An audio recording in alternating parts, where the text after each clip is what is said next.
భారత రాజ్యాంగ నిర్మాత డాక్టర్ బాబాసాహెబ్ అంబేద్కర్ ఒక వర్గానికి చెందిన వ్యక్తి కాదని అన్ని వర్గాలకు చెందిన గొప్ప మహానీయుడని మాదిగ మహాజనుల వేదిక కన్వీనర్ గబ్బెట శ్రీనివాస్ అన్నారు. సోమవారం మహాజనుల వేదిక కన్వీనర్ గబ్బెట శ్రీనివాస్ ఆధ్వర్యంలో డాక్టర్ బిఆర్ అంబేద్కర్ 134వ జయంతి వేడుకలు కాజీపేట చౌరస్తాలో ఘనంగా జరిగాయి.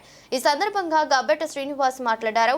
కార్యక్రమంలో మాదిగ మహాజనుల వేదిక నాయకులు బొల్లే కుమార్ కుమారి, కోటి లింగం, మాచర్ల ప్రభాకర్, మేకల రవి, గాదెపాక రమేష్, ఇమ్మడి రాజు, కొడవటి రవి, గబ్బెట యల్లేష్, బరిగెల వినయ్, బస్కే రాజేందర్, బొడ్డు సదానందం, బొడ్డు దేవయ్య, సిరిపాక కుమార్, గడ్డం అశోక్, కుమ్మరి సాంబయ్య, గాదెపాక రాజు, ఈశ్వర్, రామంచ సారంగపాణి, గడ్డం నరహరి, గాలి శ్రీనివాస్, తుమ్మల శంకర్, కాళేశ్వరం శ్రీకాంత్, గబ్బెట కరుణ, కందకూరి విజయ్, కాళేశ్వరం వంశీనాథ్, సుధాకర్, మాచర్ల, బొల్లే శ్రీనివాస్, కుమ్మరి శ్రీనివాస్, సారయ్య, శనిగారపు అనుదీప్ తదితరులు పాల్గొన్నారు.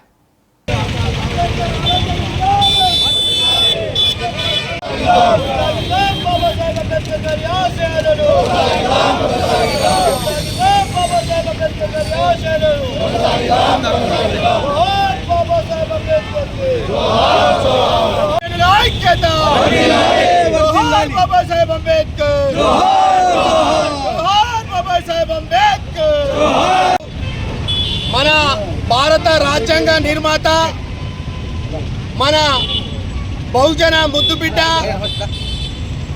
డాక్టర్ బిఆర్ అంబేద్కర్ గారి 134వ జయంతి కార్యక్రమాన్ని మాదిగ మహాజనుల వేదిక ఆధ్వర్యంలో ఇంత ఘనంగా నిర్వహించుకుంటున్నందుకు మీ అందరికీ పేరు పేరున ధన్యవాదాలు.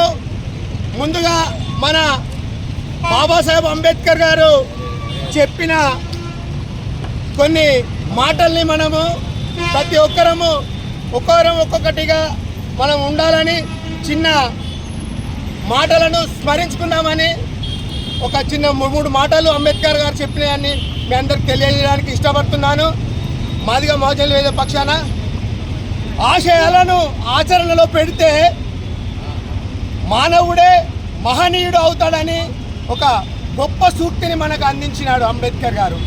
అలాగే రెండో మాటగా నేను నా దేశం, రెండింటిలో నా దేశమే అత్యంత ముఖ్యమైనదిగా అని ఆయన మంచి సూక్తులు మనకు చెప్పి ఉన్నాడు.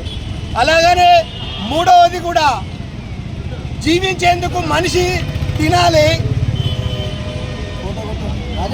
సమాజ సంక్షేమం కోసం జీవించాలి.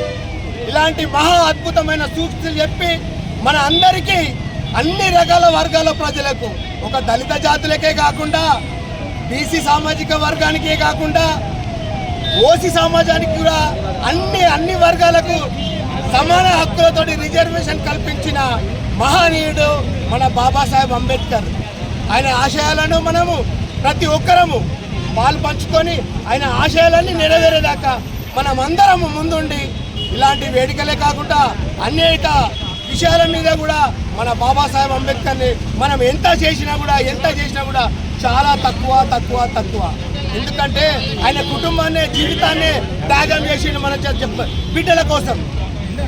ఆయనే వాళ్ళ భార్య అనారోగ్య స్థితిలో ఉన్నా కూడా, నా భార్య అనారోగ్య స్థితిని ఆమెను తీసుకపోతే ఆమె ఒక్కమే బాగుపడుతుంది, నేను సమాజం కోసం పోతే సమాజం అంతా బాగుపడుతుంది అని ఆమె భార్యను కూడా, వాళ్ళ కొడుకు కూడా చనిపోతే ఆ కొడుకు సమాజం మీరు చేయండి, నేను సమాజం కోసం నేను కొట్లాడతాను ముందుకు పోయిన మహనీయుడు మన బాబాసాహెబ్ అంబేద్కర్. ఇలాంటి జన్మదినాలు కానీ వర్ధంతులను కానీ కాకుండా ప్రతి విషయంలో మన అంబేద్కర్ రాజ్యాంగం రాసిన అన్ని వర్గాలు కూడా ఈరోజు అంబేద్కర్ గారిని కొలవాలి. కానీ కొన్ని వర్గాలే ఈరోజు ఈ అంబేద్కర్ గారిని కొలుస్తున్నారు. ఎంత సిగ్గుచేటంటే ఆయన ఇందుకైనా మనకు స్వాతంత్రంలో రాజ్యాంగంలో హక్కులు కల్పించింది. బీసీ వర్గాలు 46%, 47% అంటారు. కానీ ఆయన కొలవడానికి ఏ ఒక సంఘం కూడా ఈరోజు ఉండలేదు ఇంత పెద్ద పట్టణంలో.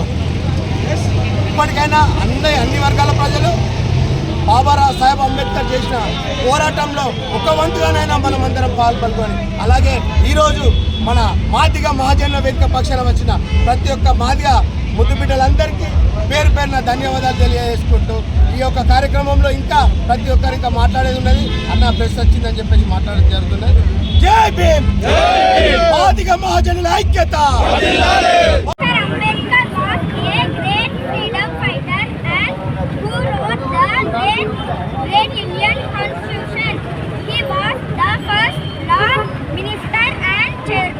of drafting committee. He was a great source of inspiration for all of us. Thank you. Jai Hind, Jai Bhim. Madiga మహాజనుల ఐక్యత మంచిది. ఇప్పుడు మన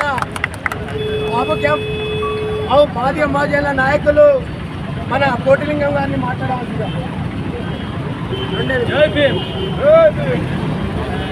ఈరోజు డాక్టర్ బాబాసాహెబ్ అంబేద్కర్ గారి చేసి మన గబ్బడ సీనన్న గారి ఆధ్వర్యంలో నిర్వహించడం, ప్రతి ఒక్కరిని ఫోన్లు చేసి అందరినీ గ్యాదర్ చేయడం చాలా సంతోషకరంగా ఉంది. అలాగే బాబాసాహెబ్ అంబేద్కర్ గారి గురించి మనం ఎంత చెప్పినా కూడా తక్కువే. నాకు తెలిసి ప్రపంచ దేశాలన్నీ గుర్తించిన తర్వాతనే మనల్ని గుర్తించలేమో. ఇంతమంది ఈరోజు బీజేపీ సైతం బాబాసాహెబ్ అంబేద్కర్ పేరుని ఉచ్చరించడం అనేది చాలా సంతోషకరమే.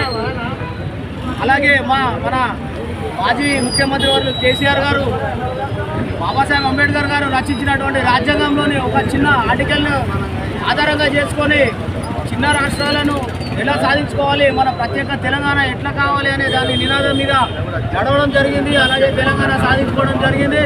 మన హైదరాబాద్లో కూడా 125 ఫీట్ల విగ్రహాన్ని కూడా పెట్టడం జరిగింది. దాన్ని ఇంతవరకు కూడా మన ముఖ్యమంత్రి గారు రేవంత్ రెడ్డి గారు ఇంతవరకు పోయి కనీసం పూలమాల వేసి అతనికి ఘన నివాళి కూడా అర్పించలేదు. కనీసం ఈ రోజు కూడా వెళ్ళడం తెలియని పరిస్థితి ఉన్నది. కాబట్టి ఒకటి మన మాదిగ జాతి కానీ దళితులు కానీ మన భారతదేశంలో ఉన్నటువంటి ప్రతి ఒక్కరు కూడా ఈరోజు గుర్తిస్తున్నారు.